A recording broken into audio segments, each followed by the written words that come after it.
Good evening, my dear commerce students and my dear followers. రేపు 2 June అంటే ఆ రోజు మండే అయింది. 2 జూన్ నాడు accounts manager training placement assurance తోటి స్టార్ట్ చేస్తున్నామండి. అకౌంట్స్ మేనేజర్ అంటే ఎటువంటి పోస్ట్ అంటే real time administrator of the business unit. అంటే మీరు మొత్తం ఓవరాల్ బిజినెస్ మేనేజ్ చేయగలిగిన వాళ్ళు మీరే. ఇప్పుడు junior accountant, accounts manager. Senior accountant కొంత మేరకు తర్వాత ఆడిటర్ గారికి ఫైనలైజేషన్కి ఇవ్వడం ఇవన్నీ జరుగుతాయి. కానీ అకౌంట్స్ మేనేజర్ అంటే మీరే కంప్లీట్ ఫైనలైజ్ చేయడమే కాకుండా ఎంఐఎస్ రిపోర్ట్స్ అంటే మీకు రకరకాల ఎంఐఎస్ రిపోర్ట్స్ అంటే మేనేజర్ ఇన్ఫర్మేషన్ సిస్టమ్ అంటావు. దాంట్లో ఏంటంటే రకరకాల ఒక కాంట్రాక్ట్ అయితే ఒక రకంగా, సేల్స్ డివిజన్ ఉంటే ఒక రకంగా, మ్యానుఫ్యాక్చరింగ్ ఉంటే ఒక రకంగా, అంటే వాళ్ళు మేనేజ్మెంట్ సరైన ఎకనామికల్ డెసిషన్స్ తీసుకోవడానికి రిపోర్ట్స్ అడుగుతారు. ఆ రిపోర్ట్స్ అన్నీ మీరు జనరేట్ చేసి ఇవ్వటమే కాకుండా మీరు వాళ్ళు ఏ విధంగా లేఅవుట్ అడిగితే ఆ విధంగా లేఅవుట్ వితిన్ సెకండ్స్ ఇవ్వగలుగుతారు. ఎందుకంటే దానికోసం మళ్ళీ ప్రత్యేకించి మీరు మళ్ళీ ఒక కార్యక్రమం పెట్టుకుని 1 or 2 days కూర్చొని ఇవ్వటం అనేది సమస్య కాదు. మేనేజ్మెంట్ ఎటువంటి రిక్వైర్మెంట్ ఉంటుందో అంటే సేల్స్ రివ్యూ మీటింగ్ పెట్టాలి, లేకపోతే కలెక్షన్స్ రివ్యూ మీటింగ్ పెట్టాలి, లేకపోతే మ్యానుఫ్యాక్చరింగ్ లెవెల్లో రివ్యూ మీటింగ్ పెట్టాలి, లేకపోతే కాంట్రాక్ట్స్లో ఒక బడ్జెటింగ్ మీటింగ్ పెట్టాలి. ఇవి ఏ మీటింగ్ పెట్టాలన్నా మీరు క్షణకాలంలో మీరు ఒక స్టేట్మెంట్ని మీరు ఎండి గారి టేబుల్ మీద ప్లేస్మెంట్ చేసేంత మహత్తరమైన ట్రైనింగ్ ఇది. మీకు ఎక్కడా కూడా అకౌంట్స్ మేనేజర్ ట్రైనింగ్ లేదండి. ఎందుకంటే అది కాకపోయినా ఇప్పుడు దీంట్లో ఆక్షేపణ కాదు, అతి కాదు. నేను చెప్పగలిగింది ఏంటంటే ఇవాళ హైదరాబాద్లో ఎన్ని అయితే ఆర్గనైజేషన్ ఉన్నాయో, చిన్న ఆర్గనైజేషన్, పెద్ద ఆర్గనైజేషన్స్ ఉన్నాయో అంతటా కూడా అకౌంటెంట్స్ డెసిగ్నేషన్ తోటి ఉన్నదల్లా ఒక జూనియర్ లేకపోతే డాటా ఆపరేటర్ పోస్టే. ఇంతకు మించి బేసిక్లు లేవండి. ఎందుకంటే తర్వాత కంప్లీట్ అన్ని బిజినెస్ ఆర్గనైజేషన్లో ఆడిటర్స్ మీదే బేస్ ఎత్తారండి. చిన్నదానికి పెద్దదానికి ఆడిటర్ గారే, ఫైనలైజేషన్ చేసేది ఆడిటర్ గారే, తర్వాత రిటర్న్స్ ఫైల్ చేసేది ఆడిటర్ గారు. ఎవ్రీథింగ్ ఆడిటర్ గారి మీదనే బేస్ అయ్యి బిజినెస్లు ఉంటాయండి. కానీ మరి రియల్గా ప్రైమరీ క్యాండిడేట్ ఎవరు? అకౌంటెంట్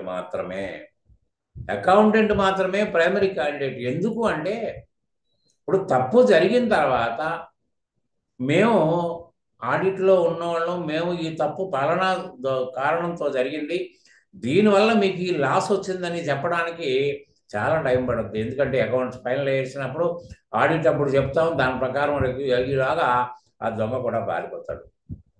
కానీ ప్రత్యక్షంగా మీరుండి బిజినెస్లో మీరుండి మేనేజ్మెంట్లో ఉన్నప్పుడు అసలు తప్పే జరగకుండా చూడగలిగిన శక్తి మీకు మాత్రమే ఉంటుంది, ఇంకెవరికి ఉండదు.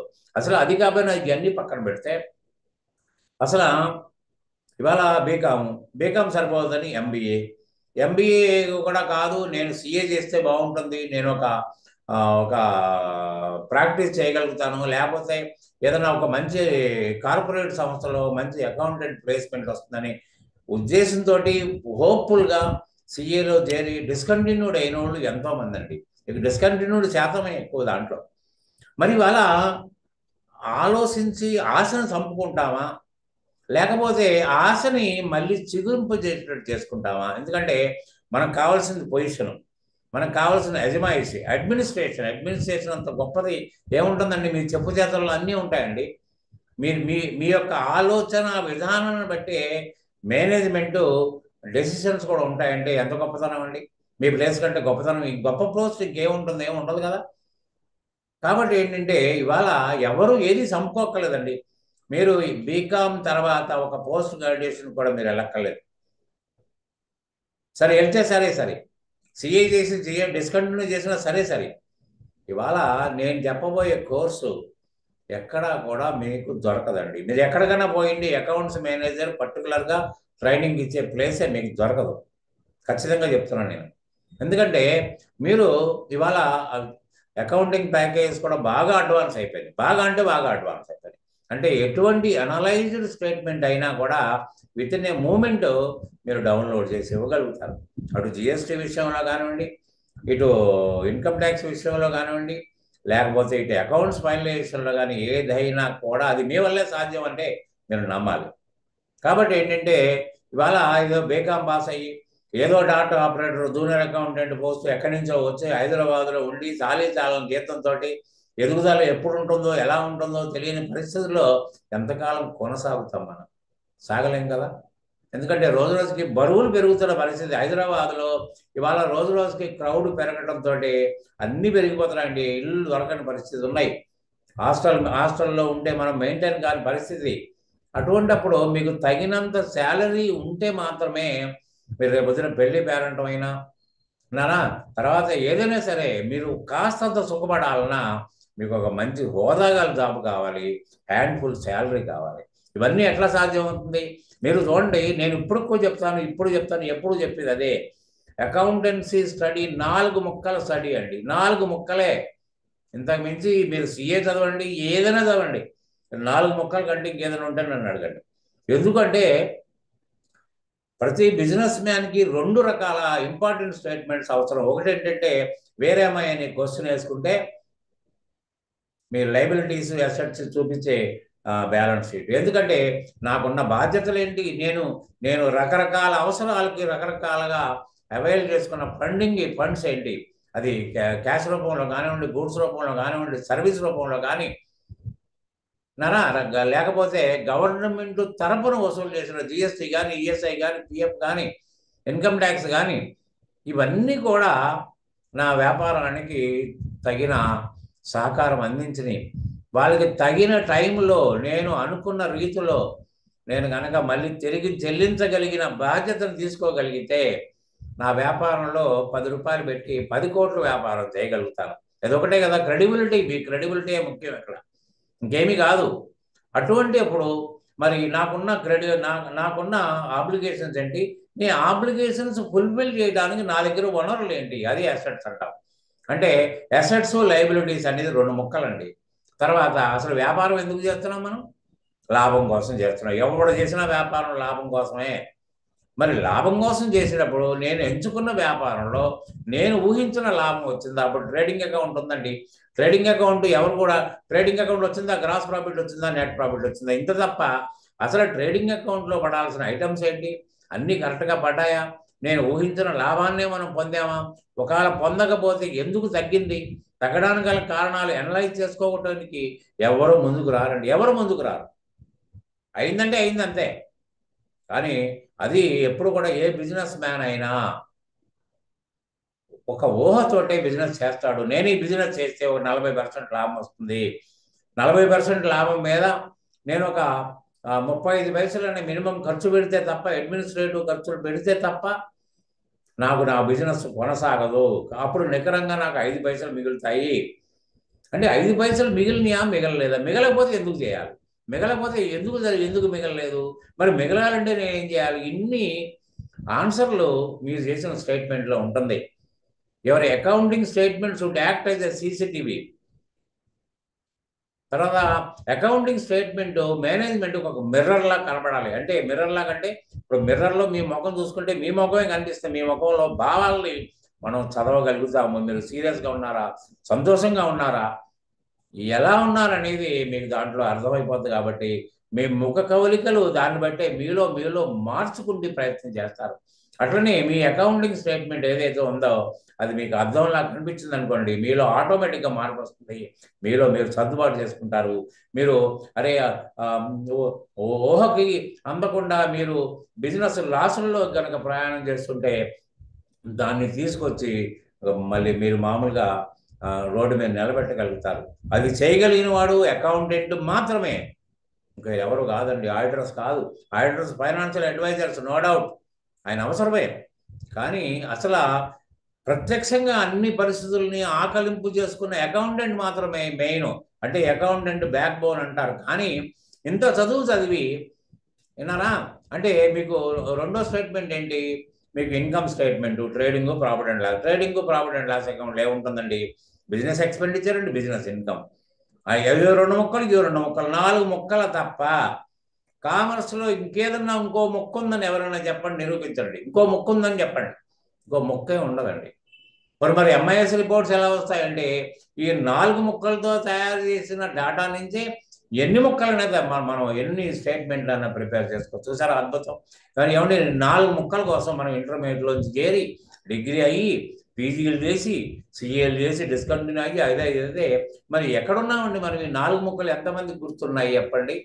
ఎంతమందికి గుర్తున్నాయి? మరి గుర్తు లేకపోతే మనం నాకు అకౌంటెంట్ పోస్టులే లేవు, కొంతమంది అకౌంటెంట్ పోస్టులే రావట్లేదట, సాఫ్ట్వేర్ అయితే లక్షల రూపాయల శాలరీస్ వస్తాయి, అకౌంటెంట్కి ఎవరిస్తారని. అసలు అకౌంటెంట్గా మీ క్యాపబిలిటీని ప్రదర్శించుకునే అవకాశం మీరు వినియోగించుకోలేదు. మీరు వినియోగించుకోకపోతే ఎవరిని మీరు నిందిస్తారు? అకౌంటెంట్ పోస్టులే లేవట, అకౌంటెంట్కి వచ్చేది రూపాయి 2 రూపాయలు జీతం అంటే రూపాయి 2 రూపాయలు కాదు, లక్షల జీతాలు వస్తాయి. లక్షలు. ఎందుకంటే మీరే బ్యాక్ బోన్. మీరు లేకపోతే బిజినెస్ లేదని మీరు నిరూపించుకోగలుగుతారు. కానీ ఇంత మంచి అవకాశం మీరు ఎక్కడ ఏ విద్యాలయాల్లో కూడా దొరకదండి. నేను ఐఎమ్ ఏజ్డ్ అబౌట్ 76. ఈ రోజున కూడా ఇదే హుషారు. నేను ఇవాళ ఏదైతే మాట్లాడుతున్నానో అదే హుషారు. నేను మార్నింగ్ లేచిన కాడి నుంచి రాత్రి 11 గంటలు పడుకునేంత వరకు ఇదే హుషారుతో ఇదే స్టామినాతో ఉంటానండి నేను. అంటే నాలో ఎంత ఉత్సాహం ఉందంటే నేను ఇలా 49వ సంవత్సరం నేను ఈ ప్రాక్టీస్లోకి వచ్చి అంటే ఎన్నో చూశాను నేను. ఎన్నో సేల్స్ ట్యాక్స్, ఇన్కమ్ ట్యాక్స్ అన్నీ నేను పెట్టాను. వాళ్ళ నోటీసులు ఆన్సర్ చేశాను. ఇవాళ కూడా చేస్తున్న పని అది. ఏమంటే ఎన్నో రకాల మంచి అవకాశాలని మనం ఉపయోగించుకోకపోతే ఎవరిని నిందించడానికి అవకాశమే లేదండి.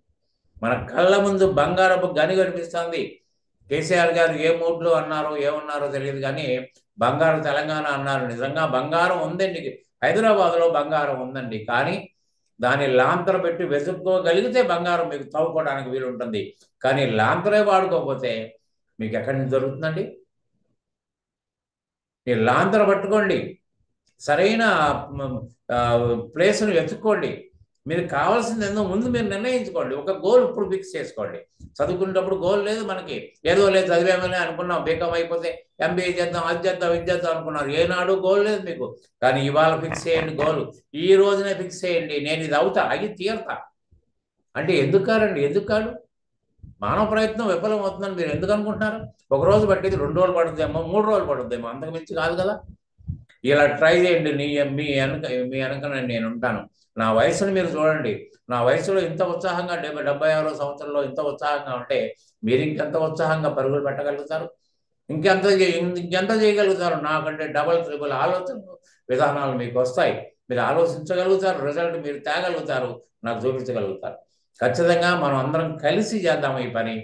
ఖచ్చితంగా మీకు ఒక మంచి రెప్యూటెడ్ ఆర్గనైజేషన్లో నేను ప్లేస్మెంట్ కోసం నేను స్వయం కృషి చేస్తాను. నా అంతట నేను కంపెనీకి వెళ్ళి మీ గురించి మాట్లాడి దీంట్లో మీకు రెజ్యూమ్ మారుస్తాను. తర్వాత ఇవాళ జిఎస్టీలోకి వచ్చేప్పటికి జిఎస్టీ ఫైలింగే కాకుండా మీకు ఈవేబిల్ కానీ ఇన్వాయిస్ కానీ మీరు స్వయంగా చేసుకోవచ్చు. తర్వాత మీరు మీ మేనేజ్మెంట్ అడిగిన విధంగా మీరు రిపోర్ట్స్ని క్షణకాలంలో తయారు చేసి ఇచ్చినట్టు ఎన్నో చేసుకోవచ్చు. ఈలోగా కావాలంటే మీరు 2nd జూన్ అంటే ఇంకొక 1 వీక్ టైం ఉంది. ఈ 1 వీక్లోకి ఏ రోజునైనా మీరు కామెంట్లు రాయకుండా ఫీజు అంతా అదంతా ఇదంతా టైం వేస్ట్. నిజంగా మీకు ఇంట్రెస్ట్ ఉంటే you come to my office which is located at shop street, Maitrivanam, and have a demo class. డెమోలో మీకు కావాల్సిన విధంగా మీ డౌట్స్ అన్ని తీర్చుకోండి ముందు. తర్వాత మీకు ఇష్టమైతే 2nd జోన్కి జాయిన్ అవ్వండి, లేకపోయినా పర్వాలేదు, ఏం ప్రాబ్లం లేదు. కాబట్టి ఏంటంటే నేను మీకు చెప్పే వినతి ఏంటంటే మీరు ఒక మంచి ఛాన్స్ను వాడుకోండి. హైదరాబాద్లో అటువంటి బిజినెస్ ఆర్గనైజేషన్లు ఉన్నాయి, భరించగలిగిన ఆర్గనైజేషన్లు ఉన్నాయి. ఒక మంచి జీతంతో మంచి కంపెనీలో మీరు చేరితే మీ భవిష్యత్తు ఏం మారిపోద్ది. మీ భవిష్యత్తును మీరే డిజైన్ చేసుకునే అవకాశాన్ని మాత్రం జారవిడుచుకోకండి. ఖచ్చితంగా మీరు డెమోకి అటెండ్ అవ్వచ్చు. డెమోకి అటెండ్ అయితే దాంట్లో ఏముంటుంది, మనం ఏమి నేర్చుకోవడానికి ఉంటుంది, ఇది మనకు పనికి వస్తుందా లేదనేది మీరు గెస్ చేసుకోవచ్చు. కాబట్టి దీంట్లో బీకామ్ పాస్ అయినా, ఎంబీఏ చేసినా, సిఏ డిస్కంటిన్యూ చేసినా, ఆల్రెడీ జాబ్ చేస్తున్నా, జూనియర్ అకౌంటెంట్గా జాబ్ చేస్తున్నా కూడా మీరు జాయిన్ అవ్వచ్చు. మీకు ఆ శిఖరాన్ని అందుకునే అంత ఛాన్సు నేను ఇస్తాను. నా దగ్గర నుంచి మీకు ప్రోత్సాహం ఉంది. కాబట్టి if you are so interested, you directly contact me through my telephone number, which is which is in the description column. అంతేగాని అనవసరంగా మీరు కామెంట్లు రాసి ఎంత ఫీజు ఎంత, మీరు ఎన్నాళ్ళు ఉంటుంది, ఇవన్నీ అడగొద్దండి. మీరు హాయిగా టెలిఫోన్ నెంబరు అందుబాటులో ఉన్నప్పుడు మీరు వాట్సాప్లో మీరు మెసేజ్ పెట్టేటప్పుడు వాట్సాప్లో మీకు నెంబర్ అందుబాటులో ఉన్నట్టే కదా, మీరు మాట్లాడారనుకోండి టైం మీకు కలిసి వస్తుంది, మీకు ఒక అవగాహన ఉంటుంది. కాబట్టి దాన్ని బట్టి నేను లొకేషన్ పంపిస్తాను, మీరు డెమోకి అటెండ్ అవ్వచ్చు, దీని యొక్క రుచిని మీరు చూడడానికి అవకాశం ఉంటుంది. Till then I'm taking leave from your this video, every video. Good day.